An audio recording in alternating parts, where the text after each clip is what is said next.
الحمدللہ رب العالمین والصلاة والسلام علی رسولہ النبی الأمی الکریم اما بعد۔ معزز سامعین گرامی، السلام علیکم ورحمۃ اللہ وبرکاتہ۔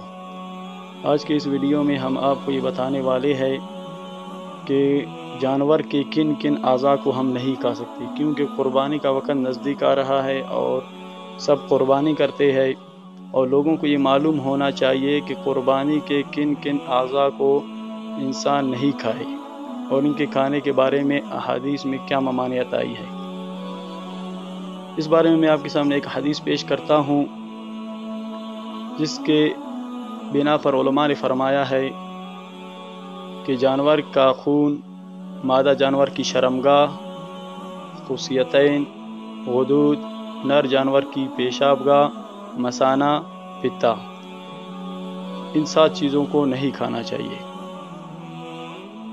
کیونکہ حضرت مجاہد رضی اللہ تعالی عنہ بیان فرماتے ہیں کہ رسول اللہ صلی اللہ علیہ وسلم بکری کے 7 اعضاء کھانے کو پسند نہیں فرماتے تھے۔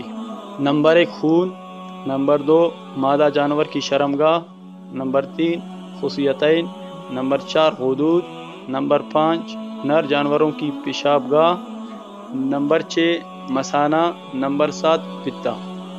یہ حدیث مصنف عبدالرزاق سے لیا گیا ہے، جلد نمبر 4 صفحہ نمبر 409 سے۔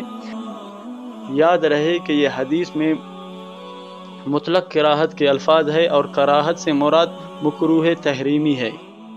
تو مزید اس طرح کے بہترین ویڈیوز کے لیے ہمارے چینل کو سبسکرائب کریں اور بیل آئیکن کو دبائیں۔ اس ویڈیو کو ضرور لائک اور شیئر کریں تاکہ تمام مسلمانوں کو یہ معلوم ہو جائے کہ جانور کے کن کن اعضاء کو کھانا چاہیے اور کن کن اعضاء کو نہیں کھانا چاہیے۔